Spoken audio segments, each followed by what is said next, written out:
السلام علیکم ورحمۃ اللہ تعالی وبرکاتہ۔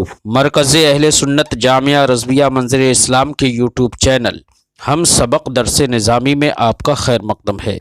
پیارے بچوں، جنہوں نے اب تک ہمارے چینل کو سبسکرائب نہیں کیا ہے وہ ضرور سبسکرائب کر لیں اور بیل آئیکن یعنی گھنٹی بھی بجا دیں تاکہ ہر ویڈیو کی نوٹیفیکیشن اطلاع اپلوڈ کرتے ہی آپ تک پہنچ جائے، اور اپنے ساتھیوں سے بھی شیئر کریں، شیئر کرنا نہ بھولیں تاکہ ان کو بھی فائدہ حاصل کرنے کا موقع ملے، اور بات پسند آئے تو لائک بھی کیا کریں اور اپنے قلبی تأثر کو ضرور کمنٹ کر کے بتائیں۔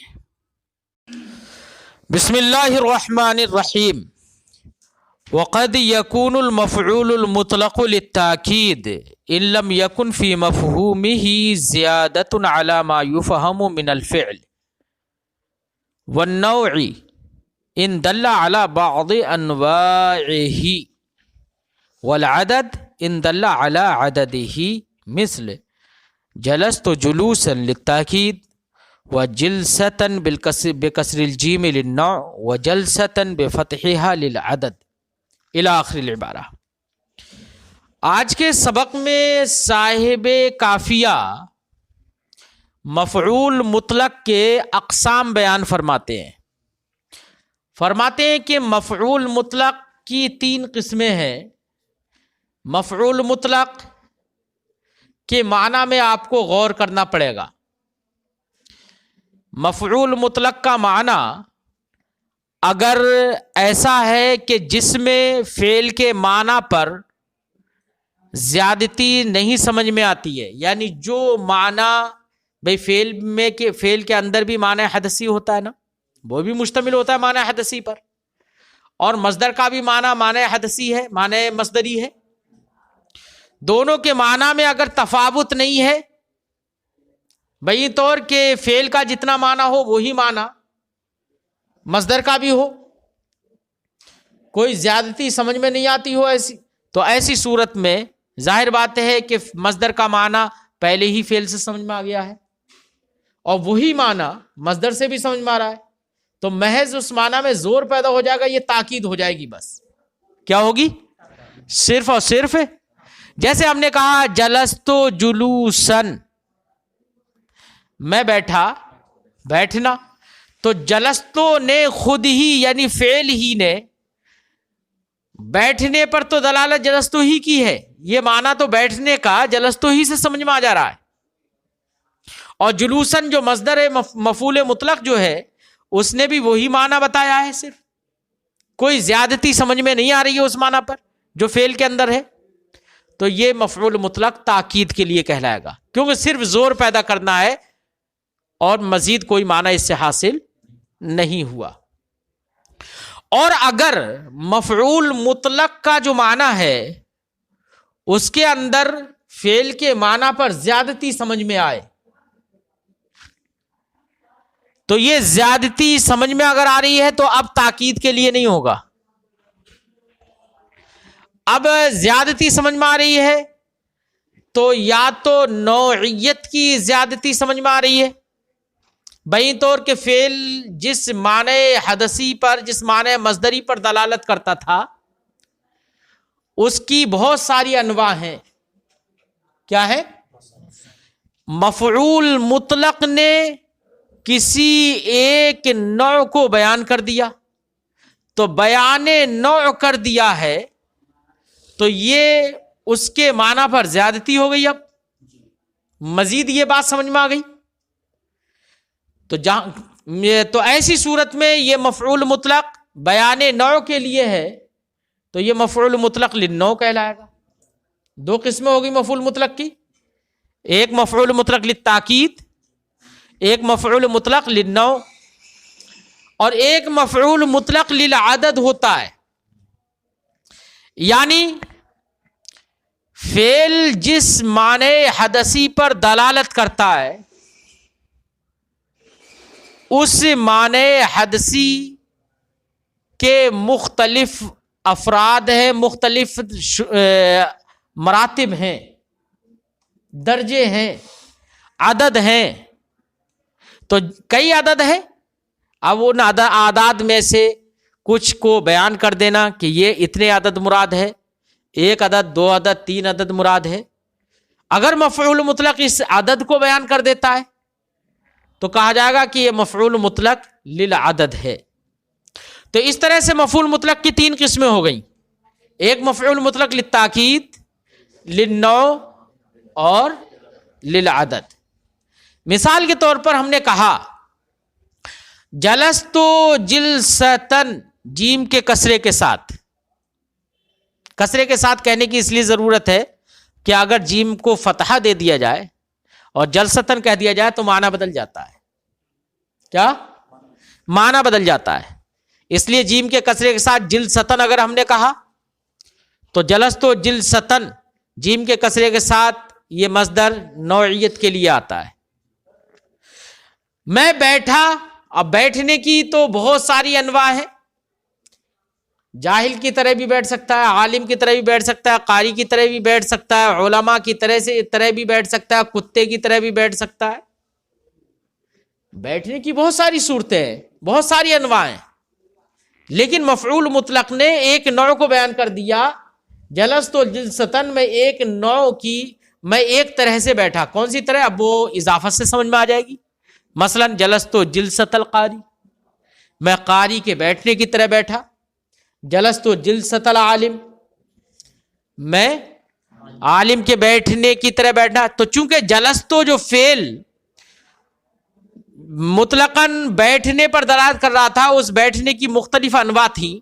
ان انواع میں سے کسی نوع کو اس مفعول مطلق نے بیان کر دیا تو یہ مفعول مطلق للنوع ہو گیا. ہم نے جیم کے فتحے کے ساتھ کہا جلستو جلستن، تو جلستن جیم کے فتحے کے ساتھ یہ بیان عدد کے لیے آتا ہے. یہ وزن کس کے لیے آتا ہے؟ بیان عدد کے لیے. معنی ہوگا جلستو جلستن، میں بیٹھا ایک بار بیٹھنا. ایک بار یہ عدد ہو گیا نا ہے. تو دیکھو ایک بار بیٹھنا یہ جو عدد ہے اس پر دلالت فعل جس معنی حدثی پر دلالت کرتا تھا اس معنی حدثی میں یہ معنی مرت نہیں ہے. ایک بار بیٹھنے کا معنی اس میں جلستو کا معنی بیٹھنا ہے، یہ نہیں کہ میں ایک بار بیٹھا، یہ معنی نہیں ہے جلستو کا. تو اب اس نے بیٹھنے جو جلستو میں جو معنی تھا بیٹھنے کا، وہ جلستن کا معنی جو بیٹھنا ہے، بیٹھنے اس کا معنی بھی ادا کیا اس نے. اور مزید زیادتی یہ سمجھ میں آئی کہ اس نے مرت کو بھی بیان کر دیا. تو یہ مفعول مطلق للعدد ہے. جلستو جلستین، میں بیٹھا دو مرتبہ بیٹھنا، یعنی دو مرتبہ بیٹھا، یہی تو معنی ہوگا. جلستو جلساتن، کئی بار بیٹھا، یہ معنی ہوگا، عدد ہو گیا نا. تو خلاصہ گفتگو یہ کہ مفعول مطلق کی تین قسمیں ہیں. مفعول مطلق للتاکید، اگر مصدر کا معنی فعل کے معنی پر زیادتی نہ رکھتا ہو تو للتاکید ہوگا، اور اگر زیادتی رکھتا ہے تو اس کی دو صورتیں، یا تو عدد کو بیان کرے گا تو مفعول مطلق للعدد، یا نوع کو بیان کرے گا تو مفعول مطلق للنوع. فرماتے ہیں وقد یکون المفعول المطلق للتاکید، کبھی کبھی مفعول مطلق تاکید کے لیے ہوتا ہے. ان لم یکن فی مفہومہ زیادۃ علی ما یفہم من الفعل، اگر مفعول مطلق کے مفہوم میں اس پر زیادتی نہ ہو جو فعل سے سمجھ میں آتا ہے معنی مصدری. والنوع، اور نوع کے لیے ہوتا ہے ان دل علی بعض انواعہ، اگر وہ مصدر کے معنی کے بہت سارے انواع ہیں ان میں سے بعض انواع پر دلالت کرے. والعدد، اور عدد کے لیے ہوتا ہے ان دل علی عددہ، اگر وہ مصدر کے عدد پر دلالت کرے. مثال جلستو جلوسا للتاکید، یہ کس کی مثال ہے؟ وجلستن بکسر الجیم للنوع، یہ کس کی مثال ہے؟ وجلستن بفتحہا، جیم کے فتحے کے ساتھ، کس کی مثال ہے؟ للعدد، عدد کی. فالاول الذی للتاکید لا یثنى ولا یجمع. اب تین قسمیں جب بیان کر دیں تو اب اس کے بعد ان اقسام کے احکام بیان فرماتے ہیں. فرماتے ہیں کہ مفعول مطلق جو تاکید کے لیے ہوتا ہے، جو قسم اول ہے مفعول مطلق کی، وہ تثنیہ اور جمع نہیں ہوتا ہے. اس کا حکم کیا ہے؟ کہ وہ تثنیہ اور جمع نہیں ہوتا ہے. کیوں؟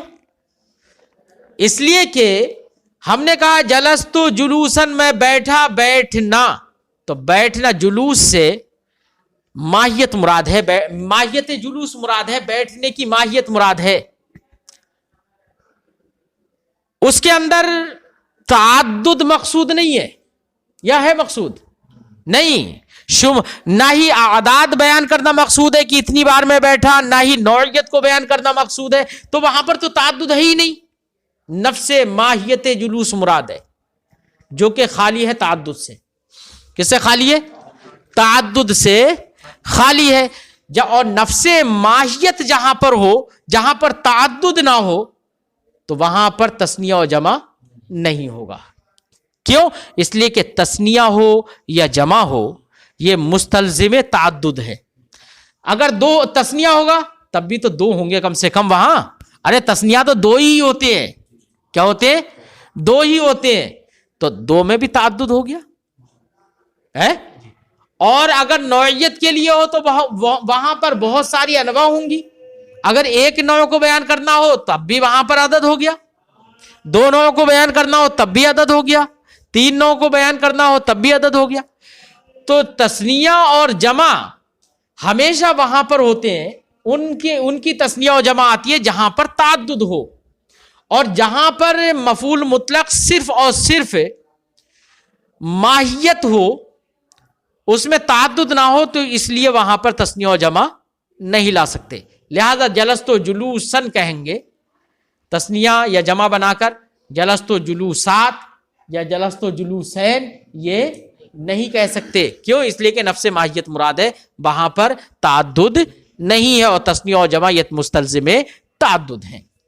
فرماتے ہیں لا یثنى ولا یجمع، لہذا پہلی والی قسم یعنی تاکید کے لیے جو مفعول مطلق ہوتا ہے وہ تثنیہ اور جمع نہیں لایا جاتا ہے. کیوں؟ لأنه دال على الماہیت المعرات عن الدلالة على التعدد والتثنیہ على التعدد. کیونکہ مفعول مطلق للتاکید جو ہوتا ہے وہ دلالت کرتا ہے ایسی ماہیت پر جو ماہیت تعدد پر دلالت کرنے سے خالی ہوتی ہے. کیا ہوتی ہے؟ تعدد پر دلالت کرنے سے. والتثنیہ والجمع یستلزمان التعدد، اور تثنیہ اور جمع یہ مستلزم، ان کے لیے لازم ہے کہ وہاں پر تعدد ہو. فلا یقال، تو اب جب تثنیہ و جمع نہیں آتی ہے قسم اول کی، تو نہیں کہا جائے گا جلست و جلوسین اور جلست و جلوساتن، یہ نہیں کہا جائے گا. ہاں اگر جلست و جلوسن یعنی مفعول مطلق للتاکید جو ہے وہ ہوتا تو صرف ماہیت کے لیے، اس لیے جلست و جلوسن کہا جائے گا، جلست و جلوسین یا جلست و جلوساتن تثنیہ و جمع لا کر نہیں کہا جائے گا. لیکن اگر کسی متکلم کا مقصد ہی ہو تعدد پر دلالت کرنا، تعدد ہی مقصود ہو، تو اب تعدد جب مقصود ہے اس کا، قصد ہی کر لے تعدد کا، تو اب ایسی صورت میں جمع کے ساتھ یا تثنیہ کے ساتھ آپ کہہ سکتے ہیں جلست و جلوسین، جلست و جلوسات. اب صرف تاکید کے لیے نہیں رہ گیا، وہ اب تو تعدد کے لیے ہو گیا، تو وہ نوع اول کے بجائے نوع ثانی میں آ جائے گا. تو اب تثنیہ جمع آپ لا سکتے ہیں اگر آپ قصد دلالت علی تعدد کریں. ٹھیک ہے. فرماتے ہیں فلا یقال، تو نہیں کہا جائے گا جلست و جلوسین اور جلوسات، الا کا استثناء یہاں پر لا یقال جلست و جلوسین سے ہے، یعنی جلست و جلوسین اور جلست و جلوسات نہیں کہا جائے گا. ہاں جلست و جلوسین اور جلست و جلوسات کہہ دیا جائے گا، کہنا صحیح ہے. اذا قصد به النوع او العدد، اگر اس سے نوع یا عدد مقصود ہو، قصد ہی آدمی کر لے اس کا، تو وہ تاکید کے لیے اب رہے گا ہی نہیں. پھر بخلاف اخوی، برخلاف اس کے دونوں نظائر کے، یعنی مفعول مطلق للتاکید ہوتا ہے، اس کی دونوں نظائر کیا ہیں؟ مفعول مطلق للنوع اور للعدد. یہ دونوں قسمیں چونکہ وہاں پر تعدد ہوتا ہے، مختلف انواع ہوتی ہیں، بہت ساری انواع ہوتی ہیں، ان میں سے کسی نوع کو بیان کر، تو مختلف انواع کا ہونا یہی تعدد کی دلیل ہے. اور مختلف، اور وہاں پر تو عدد ہوتا ہی ہے تیسری والی قسم میں، تو عدد میں اگر تعدد نہیں ہوگا تو پھر کس میں ہوگا بھائی؟ تو ان میں تعدد ہوتا ہے، جب تعدد ہوتا ہے تو ان کی تثنیہ اور جمع لائی جائے گی۔ فرماتے برخلاف اس کے دونوں نظیروں کے اللذین ہما للنوع والعدد، جو کہ نوع اور عدد کے لیے ہے، تو ان کے برخلاف اس کا مطلب یہ کہ ان میں تثنیہ اور جمع لائی جائے گی۔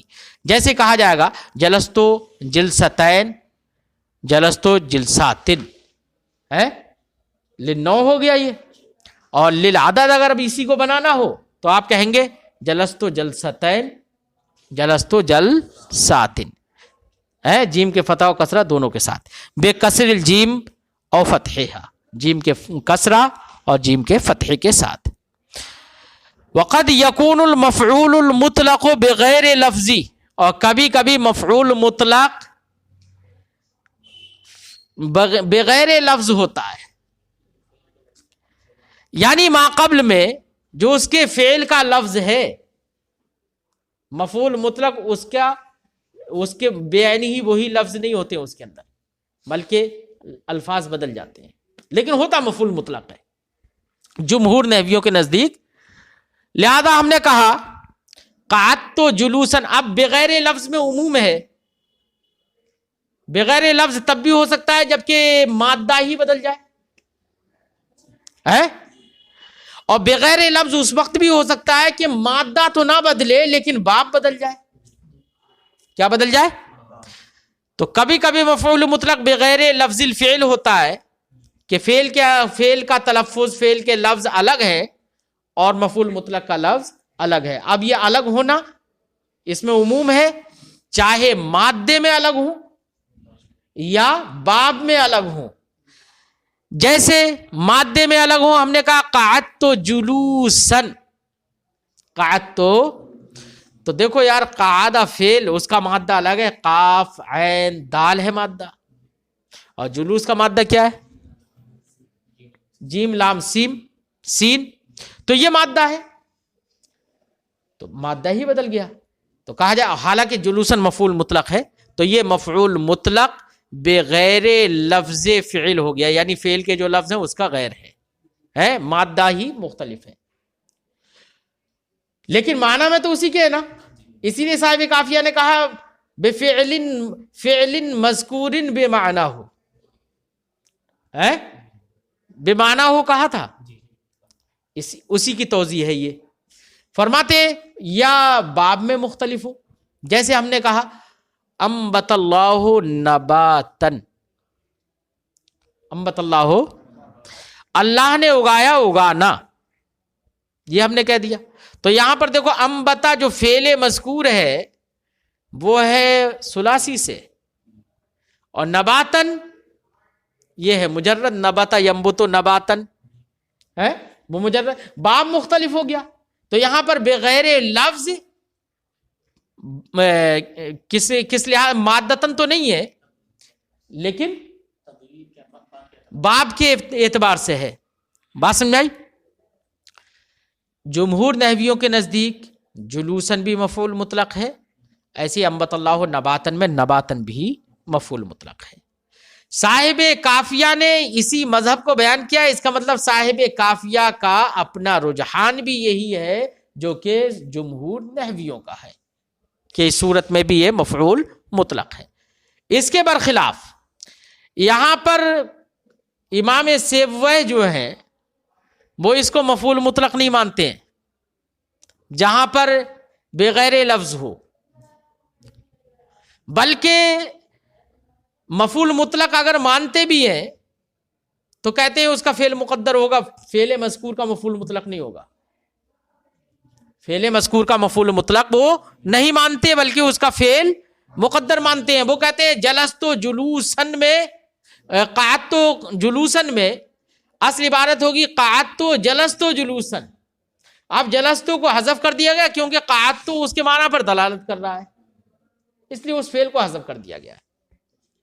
ایسے ہی انبت اللہ نباتن میں وہ کہتے ہیں کہ نبات جب مجرد سے، اس کا فعل بھی مجرد سے مقدر ہوگا، اصل میں عبارت ہوگی انبت اللہ فنبت نباتن۔ اس کا مطلب یہ ہوا کہ جو بغیر لفظ مفعول مطلق ہو اس مفعول مطلق کے فعل کو امام سیبوی مقدر مانتے ہیں، فعل مذکور سے وہ مفعول مطلق اسے نہیں بناتے ہے۔ بعض نحویین نے یہ بھی کہا ہے کہ انبت اللہ نباتن میں یہ نباتن مفعول مطلق اس بنا پر ہے، یہاں پر در حقیقت انبت اللہ نے اگایا، نباتن وہ یہ کہہ رہے ہیں کہ نباتن یہ ثلاثی مجرد سے نہیں ہے، یہ بھی مزید سے ہی ہے۔ جیسے سلم یسلم و تسلیم باب تفعیل کا مصدر ہے نا تسلیم، اور ویسے ہی باب سلم یسلم ہی سے باب تفعیل ہی سے مصدر سلام بھی آتا ہے۔ ایسے ہی نبتا ینبت و تنبیت، اس کا معنی ہے اگانا، لہذا انبتا کے معنی میں ہو گیا وہ، تو نباتن یہ مجرد کا مصدر نہیں بلکہ سلام کے وزن پر باب تفعیل کا مصدر ہے، لہذا کوئی حرج ہی نہیں ہے انبتا سے مفعول مطلق بنانا اس میں، کیونکہ انبتا مفعول مطلق جو تھا، انبتا جو فعل تھا وہ متعدی تھا، لہذا نباتن بھی متعدی ہو جائے گا ویسی صورت ہے۔ بعض لوگوں نے یہ کہہ دیا ہے، لیکن جمہور کا مذہب وہی ہے کہ مفعول مطلق بنے گا۔ فرماتے ہیں وقد یکون المفعول المطلق بغیر لفظی، کبھی کبھی مفعول مطلق بغیر لفظ ہوتا ہے، اے مغائر اللفظ مغائر اللفظ فعلہ، یعنی اس کا فعل اس کے لفظ کے مغائر ہوتا ہے، اما بحسب المادہ، یہ مغائرت یا تو بحسب المادہ ہوگی جیسے قعدت جلوسا، و اما بحسب الباب، یا مغائرت بحسب الباب ہوگی جیسے کہ انبت اللہ نباتن، وسیبویہ یقدر لہ عاملا من بابی، اور امام سیبوی اسی کے باب سے اس کا عامل مقدر مانتے ہیں، فعل مذکور سے اس کو مفعول مطلق نہیں بناتے بلکہ مفعول مطلق تو بناتے ہیں لیکن اسی کے باب سے اس کا عامل اور فعل مقدر مان لیتے ہیں، جیسے قعدت و جلست جلوسا، انبت اللہ فنبت نباتن۔ بات سمجھ میں آ گئی؟ ٹھیک ہے۔